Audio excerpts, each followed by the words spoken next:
After Ray's death, Teresa keeps receiving mysterious calls from him, which seem to repeat past events.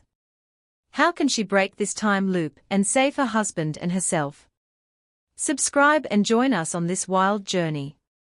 Teresa began to sob, and her hand shook so violently that she could barely hold the phone to her ear. I'm in the bathroom down the hall from my office. Baby, he killed Mark. I saw it happen. Ray's voice trembled on the verge of tears. Teresa said nothing. I called the police. Ray continued. They are on their way. He took a long, trembling breath. Teresa sat down on the floor and brought her knees up to her chest. She began to rock back and forth. I don't know where he is now. Ray said I saw him at the end of the hallway. I saw him shoot Mark. I came in here because it was the closest door. I don't know if he saw me, but the door doesn't lock. I'm in one of the stalls. There was a long moment of silence. Reese talked to me. Ray demanded desperately. Ray. She said through her sobs she could manage no more words than that. I don't know who this guy is. Ray said he's wearing a mask, ski mask. I think his, but Ray stopped talking suddenly at the sound of a loud bang, disturbingly close. He hesitated and took a long, shaking breath. I love you, Reese. He whispered over the phone. Teresa heard the sound of a door being kicked open and hitting a wall. Ray gasped. Teresa relived the sound of the bathroom stall door being kicked open, the sound of Ray's desperate objection, and then the final sound of the gun being fired, and then, in the ensuing silence, Teresa relived the grief of her husband's death for the second time. She told no one about the call, not Cheryl and not her mother. She couldn't explain it to herself, much less to anyone else. The two had continued to keep her company throughout the day, answering phone calls, dealing with concerned well-wishers, attempting to get Teresa to eat and managing the details of R's viewing and funeral, which were scheduled for Saturday evening and Sunday morning respectively. But mostly the two of them were there simply to make sure that Teresa was not ill in her waking moments. They treated her like an antique porcelain doll. Delicate and fragile. Teresa slept for most of the day, even without Cheryl's chemical help. She ate hardly at all, a fact that distressed her mother. She had still been in bed at noon on the following day, Wednesday, 2 days after Ray's death. When her cell phone rang, the screen said Ray. Her body went numb, and she quietly began to cry. She answered it. Ray, she said quietly. Why did the man always get hit by a bike on his way to work? He said Teresa and ended the call immediately, and then shut her phone off completely and tossed it aside. She lay in bed and wept. On the third day, Thursday, Teresa was alone in the house. Cheryl and her mother had other things to attend to and hadn't been outside the house since Monday evening. Teresa had showered, brushed her hair, and even put on a bit of makeup. Her arms felt weak and heavy as she did so, but she attempted a tired smile, as she insisted that she would be fine if her mom and best friend left her alone for a little while when her cell phone rang shortly after noon. She was sitting at the kitchen table, the bright sunlight through the windows making her head ache after so much time spent in the darkness of her bedroom. She answered it, her voice weak, because he was stuck in a vicious cycle. There was a silence on the other end, and for a moment Teresa wondered if RY was really there. Finally, he laughed and asked, how did you do that? I'm not sure, she said. Are you okay? He asked. You sound strange. Theo took a deep breath. Do you know who Vincent Holland is? She asked. Yeah, he works down in engineering. I think I don't know him real. Well, I do know that every day at lunch he eats an onion like an apple. Never seen anything like it. Why, he has a gun. Teresa said. What? How do you know that? Don't ask me that right now. She responded. He has a gun, and he's going to start shooting people. You have to get out, Reese. I don't. But then Ray stopped, as they both heard the sound of a gun being fired. What was that? Listen to me, Teresa said you have to get out of the building. Ray was silent for a moment. Then he said okay, I'm going, and then the phone fell silent. Teresa put the phone on the table and stared at it. Dust floated silently through a sunbeam that cascaded through the window and landed with warmth on the back of her hand. She wondered how the sun continued to shine, as if the entire world wasn't in grief like she was. Her phone rang again. Ray? She answered, baby. I saw him. Ray whispered. Where are you? She asked. I'm in the bathroom down the hall from my office. Maybe he killed. Thea ended the call and slammed her phone back down on the table. She put her hands over her eyes and cried. Friday shortly afternoon, Teresa sat at the kitchen table with Cheryl and her mother. The three of them were quietly nursing cups of tea, the kitchen counters, and nearly every other available surface covered in gift baskets and flowers. Teresa's mother and Cheryl made quite small talk. As Teresa sat silently, her eyes intently focused on her cell phone, which sat like a dumb blank slate on the table in front of her. Well, 3 came and went without a call. Teresa chuckled mirthlessly to herself. She had intentionally made sure she was not alone for today's phone call from Ray. If he did call again this time, she wanted witnesses, but part of her knew that he would not call her. If she was not alone. Is everything okay, Reese? Cheryl asked. Rhea peeled her eyes away from the silent phone. Yes, she whispered and sipped her tea. I flew in from across country for a Ray's viewing and funeral. Teresa's mother and I were cordial toward each other, but also avoided each other as much as possible for Teresa's sake. I was shocked at how she looked tired and haggard and grief-stricken, of course, but also troubled in a way that did not look like simple more. I held her tightly several times over the course of those 2 days, always at a loss for words, wishing there was anything in the world I could do to remove the weight of sorrow pressing on her shoulders. Teresa told me later that she had tucked her phone away during those 2 days of activities.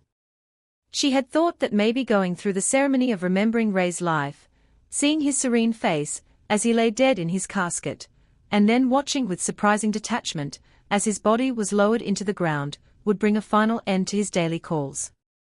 But on Monday, alone at home, for only the second time in the week since Awai had died, her phone rang again. She considered not answering it, but could not resist doing so. A sense of both longing and hopelessness in her chest. Ray, she said, why did the man always get hit by a bike on his way to work? Ray said, and Teresa burst into tears for the next 7 days. Teresa lived in a fog. She always took Ray's call. Some days she let the conversation play out like it had on the first day, relishing those first fleeting seconds when Awai was still happy and alive. Other days she interrupted his joke in order to ask him a question like where he had put the key to the safety deposit box, or where he had filed insurance papers. Confused but cooperative, Awai always answered her questions. Some days she had used those initial seconds to convey her deep love for him, and she had sobbed as he had expressed his love for her in return. But then all too quickly, the sound of a gun would bring their conversation to an abrupt end. And then one day, weeks on, the phone had rung and Teresa had said hello baby and waited for Ray to launch into his bicycle. Joke? There was a pause and Awai had said Ree did. Did I call you earlier today? A coldness spread through Teresa's chest that she couldn't understand what. No, you didn't. It's so strange. Ray said I picked up the phone to call you, and got a sudden sense of déjà vu, like I already called you today. The tear fell silently down Teresa's cheek. She couldn't find words. Is everything okay? Ray asked. I miss you, baby. She whispered. Ray chuckled. I miss you too. He responded, more of a question than a statement. I'll see you in a few hours. No, you won't. She said. Re what? And then he stopped. Did you hear that? Teresa hung up the phone. Her thoughts stirred with confusion and an odd sense of hope. Every prior conversation had been laden with a heavy sense of the inevitable.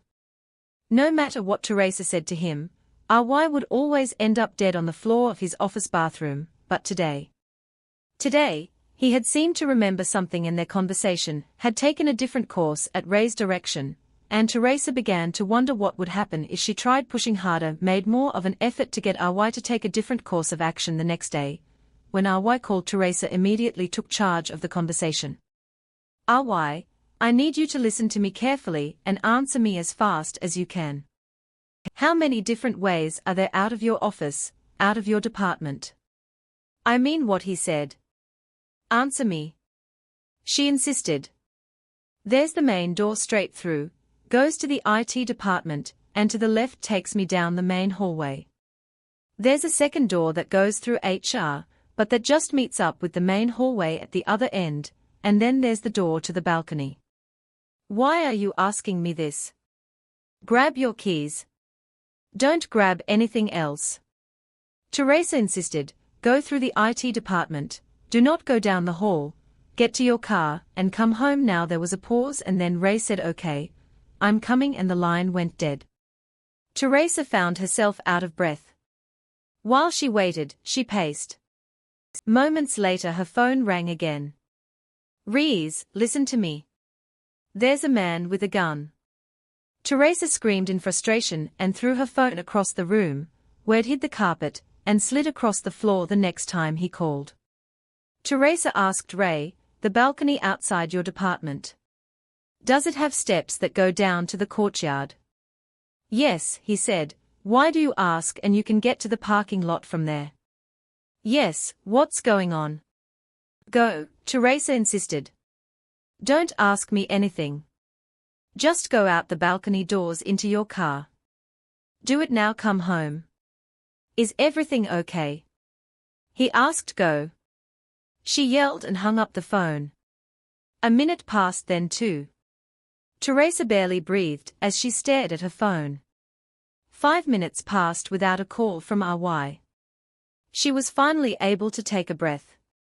Teresa was on her bed. Her back HD as she sat arched over her phone for the first time since the day he died. There was no second phone call, and Teresa had no idea what to expect next.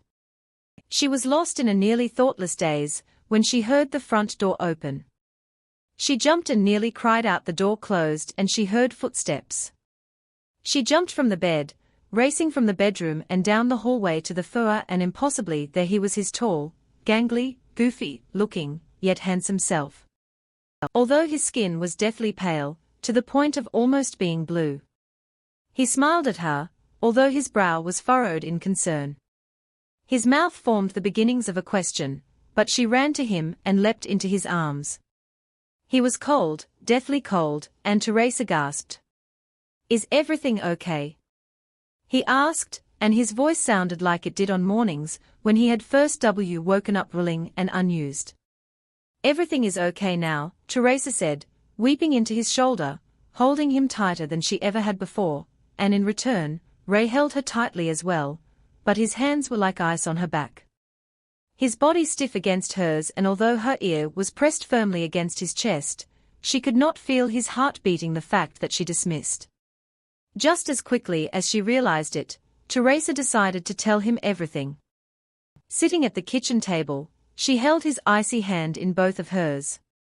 As she recounted everything from the initial shooting at RY's office, his death, his funeral and his daily phone calls, he stared at her blankly, his face registering no alarm, confusion, or even recollection. As she spoke, she sat back in her chair and considered him for a moment, the bassa. She thought dully as she looked at him. He wasn't hungry, he wasn't thirsty. He was content to sit quietly until Teresa gave him directions to move her heart HD with the dueling emotions of relief and terrible confusion, and she watched him closely, unable to hide the bewilderment on her face. And yet Ray never asked her what was wrong. That evening, Teresa led Ray to their bedroom, where he stood dully by the foot of the bed and looked at her as if he had never been in the room. Before she undressed him, and as she did so, she realized he was wearing his work clothes, not the suit he had been buried in, the suit he had worn on their wedding day. She pulled back the covers and told him to lie down. He did so with silent obedience. She slid in beside him and kissed him. His kiss was both familiar and foreign to her. His lips were soft and passive, where they had always been firm and insistent before, and there was no warmth there. But the texture and the taste of him was the same, and Teresa nearly wept as they embraced again. They made love, Teresa, initiating and leading where Ray and had always taken charge before, and while her heart overflowed with the joy of being held by her husband once more, her body shivered at the iciness of his touch. When Teresa awoke the next morning, sunlight touching her eyelids. She reached out without opening her eyes, but her fingers encountered nothing. Ray's side of the bed was empty. The covers pulled up, as if he had never been there. She sat up abruptly. "Ray," she called out. There was no answer. She searched the house, calling out for him several times, but he was gone. She returned to the bedroom, feeling both confused and sorrowful. Where had he gone, and would he come back? And then, shortly after noon, her phone rang. The screen said Ray.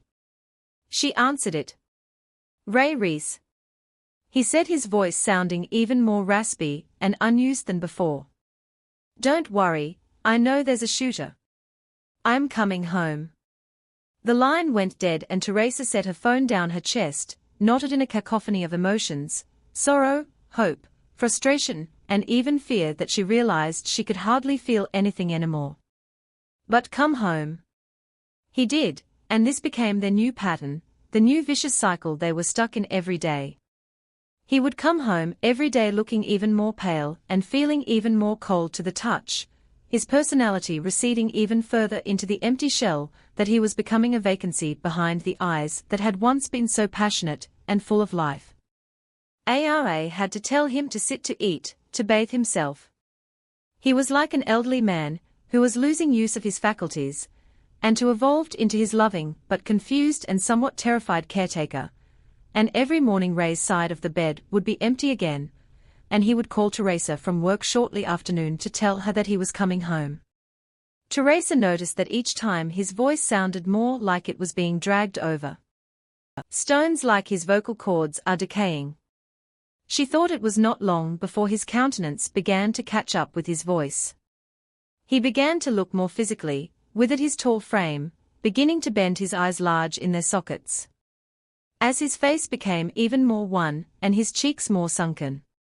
Thea allowed this cycle to continue for months, her love for her husband locking her in a living hell. But she was rapidly reaching the point of collapse herself, her emotional and mental well-being withering. Right along with Ray's countenance, "I'm coming home," he had said to her over the phone, his voice like dusty rocks being rubbed together, barely recognizable to her weight. She had said, "Ray, don't come home, stay there, it's okay, stay there." "No," he responded slowly and without emotion. "No, if I stay here, I'll die. I'm coming home." Teresa had hung up the phone, wept, and waited once more for her husband to return. She wept because her husband was dead. She wept because he was alive and yet dying more every day before her very eyes. She wept because she felt bound to him in whatever repeating loop that his death and their love had created. And she wept because they were together again, and yet she felt entirely alone. Finally, on the day that Teresa took her own life, she made a decision that came to her easily and without fear. In fact, the idea gave her the first comfort she had felt in the years since Awa had died. Perhaps the key to escaping this living hell was to die herself. More precisely, the die beside Ray as they slept together in bed, and in the morning when he was gone.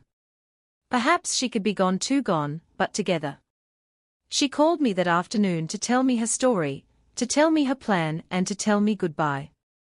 I listened with terrified disbelief, as she recounted the details of her miserable life in the months since Awa had died. Her story was one I could not accept as fact, and yet simultaneously, I knew from the sound of her tired yet determined voice that my daughter was telling me the absolute truth. Is Ray there now? I asked her. Yes, she said tiredly. Do you want to talk to him? I didn't answer, but then I heard Teresa say distantly. It's that talk to him. There was a shuffling sound, followed by raspy breathing Ray. I said, and I was surprised to find my own voice was trembling. He didn't respond, but I could hear as he attempted to. All I heard was the sound of his laborious breath, and the vaguely recognizable tones of his voice as he attempted to speak, but his words were garbled. His voice wasted. Teresa took the phone back. I have to go now. Daddy, baby, don't do this. I said, crying but trying to hold myself together. I love you. Your mother loves you. Let us help you. There has to be some other way. Jissa began to cry. There is no other way. Daddy, this is the only way. No, I insisted. You still have so much to live for. Let me take you away from there. You can come here. Maybe Ray won't come to you anymore if you're not there. I felt myself playing along with her, even though I wasn't sure I even fully believed her. Daddy, there's something else. She said, taking a long and exhausted breath. I'm pregnant, you're. I started then stopped. I heard a lump rose in my throat. I couldn't breathe. My mind pieced it together. Teresa was pregnant and RY had been dead for more than a year. It's Ray's, she said, answering the question. I hadn't asked, but it's she didn't finish the statement. I don't know what it is. I just know I can't, Daddy. I just can't. She wept. She said her final goodbyes to me, ignoring my pleading, and then the call was over. I already told you how the police found her. The autopsy revealed that she had died consuming a large number of sleeping pills, left helpfully behind by her best friend, Cheryl. The autopsy also revealed that she had been several months pregnant. I insisted that this detail never be revealed to her mother. Estranged and distant though we are, there are some horrors a mother should be spared when it comes to her own child. So this, as I said, is Teresa's story and the story of her husband RY, and you may not believe me, but it's an absolutely true story, as fantastical as that might sound. I believe Teresa now, although 2 weeks ago, when she told me her story for the first time, of course, I had doubted her. I don't doubt her anymore. Not a single detail, because every day she calls to tell me all over again a 911 call where nothing made sense. Things were from the beginning. A woman named Carol dials 911 and claims that somebody's inside her house. We go investigate, searching the place inch by inch, but find nothing. Usually this could be easily explained away. The mind of an older person living alone eventually starts deteriorating. The onset of dementia and other mental issues start to take a toll on their lives. Quite sad really, however. This woman is only 24. In other words, the probability of this all being inside her head is extremely unlikely. She also seemed to be terribly distraught by this whole situation. Why would she be acting? We leave her place and tell her to contact us if she sees anything again. I mean, we couldn't really do anything at that point. We were somewhat surprised when we got another call from her the very next day. We drive down there and search the house again. We find nothing again. Problem is the house seems different this time, almost as if there was some subtle detail that made it a separate place from the one we were in yesterday. My partner Beck says that he noticed it as well, but doesn't quite understand what's wrong. We decide not to say anything about this, as we tell Carol that we came up with nothing. However, she tells us to stay. I recorded him. She says she takes out her phone and tells us to watch the video that she's pulled up. It was footage of her in the house. She's running around, breathing frantic, and then we see him, a large figure covered head to toe in what appears to be a black bodysuit. He lumbers towards the camera as Carol screams and ducks into a room, locking it from the inside. There's a few bangs on the door before we can hear footsteps walking away. We don't know how to react to this footage, but we try. Anyways, we come to the conclusion that the man must have left once Carol got behind the door. However, the front door was locked. When we came and Carol told us that she hadn't left the room. Did he also have the keys to her house? That would explain a lot, but it also made this situation a lot worse. We decided to keep an eye on her house for the night. We are discreet, working about a block down the road in an unmarked car. We are both fully awake, ready to go. As soon as we see some sketchy at around 2:00 a.m., we see somebody walking across the road towards her house. However, it isn't the man. It's Carol herself. Beck and I must have had the same look on our faces. What do we get out of the car and make our way over there, knocking hard on the front door? However, nobody answers. We can see lights flicking on and off intermittently, but we're not sure what that's supposed to mean. Was she trying to tell us to leave? We get a call from dispatch. A few moments later they are telling us that Carol has called 911 again, saying that there are now multiple people in her house. They ask if we need backup. We say yes without another moment of hesitation. We force the door open and barge in the living room. Lights still flicker on and off, but we see the light switch and nobody is touching it. We call out for Carol, but nobody responds. In fact, the place is dead quiet. I can see the neighboring houses is starting to turn on their lights from the commotion. We rush up the stairs and start sweeping each room, but there's nothing. Once again we search the place inch by inch, but nothing is in here. Not even Carol, who we clearly saw enter a few moments earlier. As I pace around in petrified confusion, Beck speaks up. There's rooms here. That shouldn't be. What the hell are you talking about? I asked in response. I've been counting. Says there were 9 total the last time we came. There are 10 now. You didn't notice it. I forced myself to think hard. Subconsciously I knew that something was off, but couldn't pinpoint exactly what. However, I eventually realized the basement. There was only door down there last time. Effect knots too. Now I don't know what to think. I look at my surroundings and tried to make an assessment, but there is really none that can be made. We hear a knock on the door. About 10 seconds later sounds agitated. We look out the living room windows, but aren't met with the red and blue police lights. We are hesitant to answer. Of course I decide to take a step forwards, but Beck pulls me back. He looks at me and shakes his head, whispering, "We left the door open."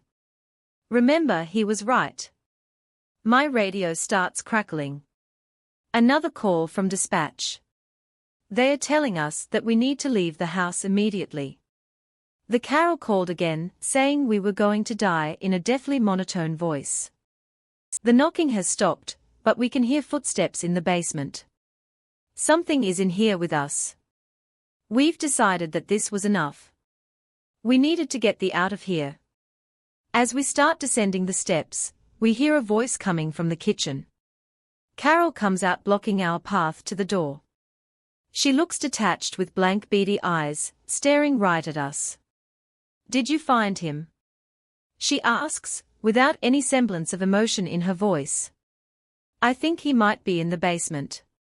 "Why don't you go check?" Beck and I are frozen in shock. She just keeps looking at us, gesturing towards the basement door every now and then. The footsteps down there sound like they're running in circles. Now we ignore her request, abruptly brushing past her and bolting out of the front door.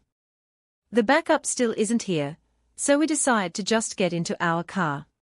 However, we see somebody down the street peering through our driver's side window. He's large, dressed in what appears to be a black full bodysuit. He looks away from the window and directly at us. It's hard to tell from this far, but the suit doesn't seem to have any eye holes. Beck speaks up, "Sir, please step back from the vehicle." His voice cracks in the middle of the sentence. He's terrified. As soon as Beck stops talking, the figure starts running towards us. It's fast, too fast. In the time that it takes for us to pull up our guns, we've realized that it's actually moved past us into the house. We waste no more time running into the car, locking the doors and waiting until backup arrives.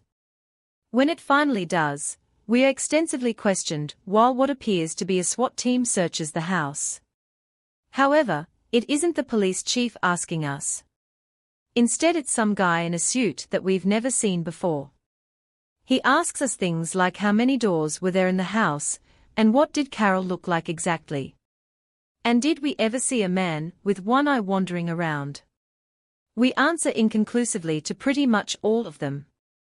We have no idea what the hell is going on. At one point we see SWAT members carrying multiple stretchers outside and loading them into their truck, not an ambulance, mind you, but their own truck. Eventually, the man who was questioning us tells us to go home and to report to our station. As usual, he tells us not to worry about what we've seen here. I don't know how he expects us to do that. We drive back to the station in complete silence as we park. Beck finally lets out a sigh. Jack is crazy, dude. I look at him in confusion. What are you talking about? Who the hell is Jack? He reciprocates an equally confused stare at me. What the hell are you talking about? The dude who owns the house, what it was, a lady named Carol. How'd you forget? Already we hold each other's chaotic gaze for what feels like a minute, but we say nothing further. We both silently exit the vehicle and start heading our separate ways home. We both know that something's terribly wrong with the other. I try not to think about it too much as my head hits the pillow. I manage to drift off to sleep about 3 hours later, only to be woken up immediately by the telephone. Fairly coherent. I answer it. We need you. A woman dialed 911, says that somebody's in her house. My heart sinks slightly. It sinks completely when he tells me the address. It's Carol's. I hang up the phone and slump into the bed. I just want this nightmare to end. We never open the door when there's only one knock. Please just let me in. It's getting cold. The voice was familiar, only older than I remembered. Very close to detail. La, please, using my old nickname was a nice touch as well. I sat on the floor next to the door.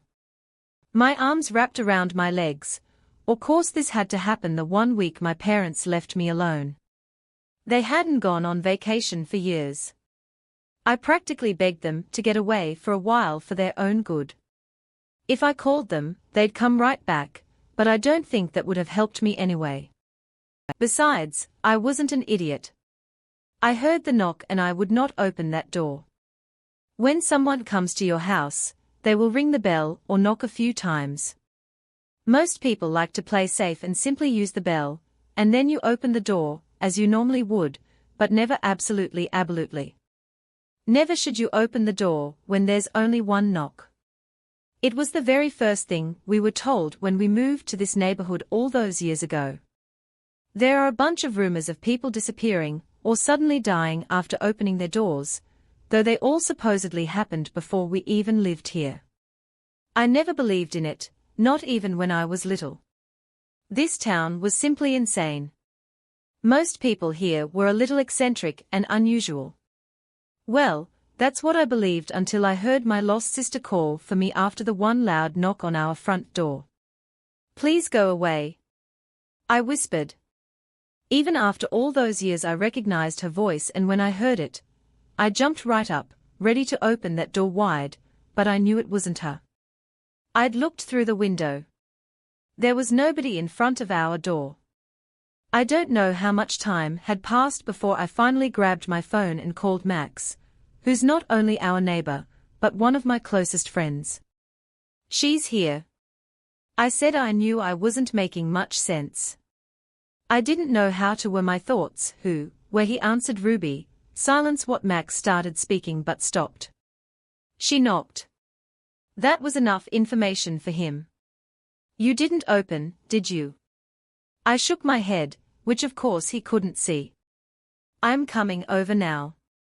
Okay, I'm not sure how many minutes passed, but Ruby had stopped asking me to open the door. Hey, Lainey, I don't think the bell is working. I heard maximum. Maybe they screwed with it. I swallowed. You could knock. There was a silence for a little while, followed by one loud thud. When I didn't open the door, the sound of Max started shouting loudly, "Open the door." His voice became louder and louder until it hit a frequency that almost made my eardrums explode. I didn't move, I didn't speak, and finally the doorbell rang and the voice became silent. Slowly I got up from the door to look outside. This time it was really him. The last time I saw her, we had the biggest fight of our lives. We were sitting in the living room with tea that had already turned cold. I don't open up about Ruby often, but hearing her voice today really messed me up, and all because of stupid Jack. I rolled my eyes. Max smiled, a boy. I shook my head and laughed. Jack was a stuffed toy in the shape of a pumpkin.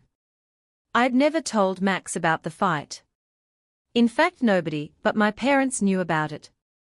I love that damn thing.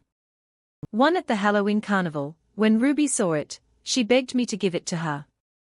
She cried for hours because she hadn't won it, and even when my parents said they'd buy her another toy, she wouldn't stop. She wanted mine. Well, she wanted to be just like you.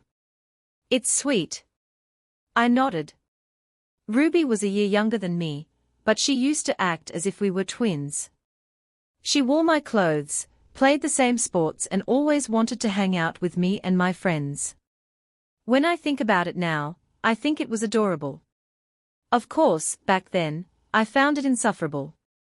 I sighed for days. I took Jack everywhere with me, even to the bathroom. It was probably just out of pettiness, but that toy became everything to me. So when I came home from school one afternoon and saw that Ruby had cut it in half, I screamed at her like never before. She only looked at me with big teary eyes.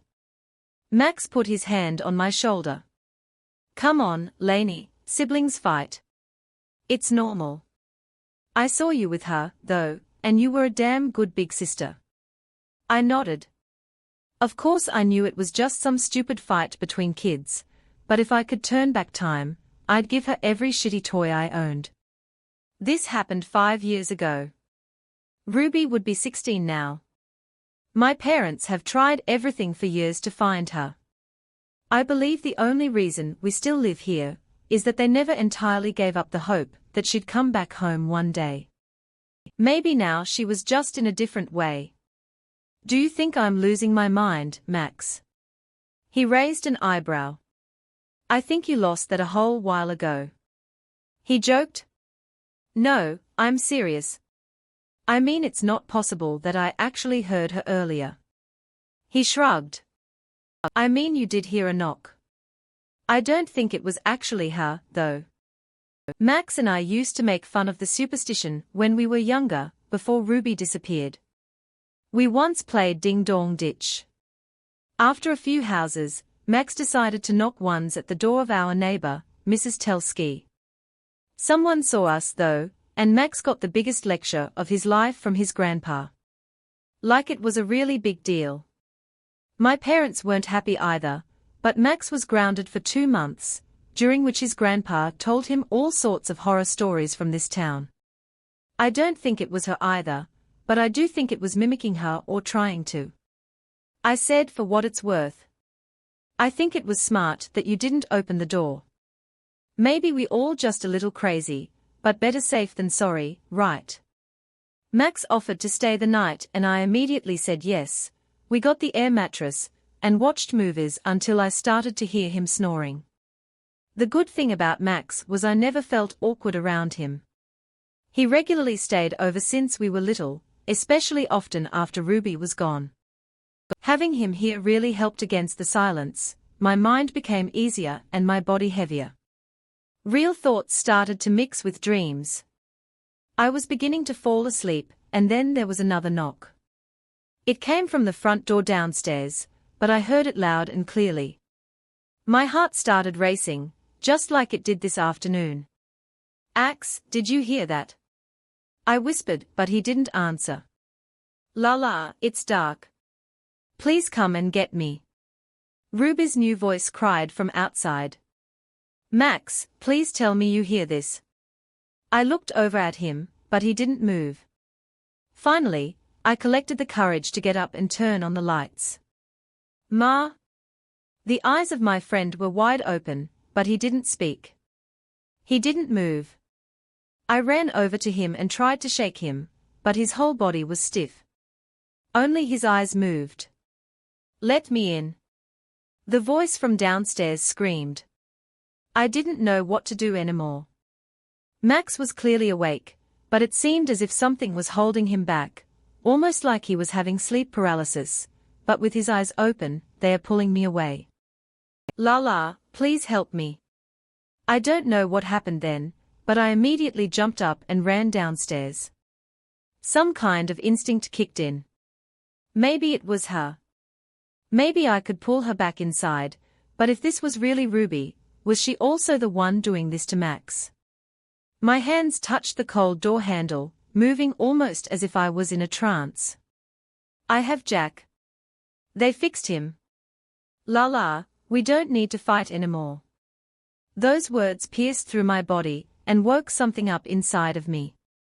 I stepped away from the door and walked back upstairs, passing my room, where Max was still lying still, but I didn't stop. I walked to the next room, Ruby's old bedroom.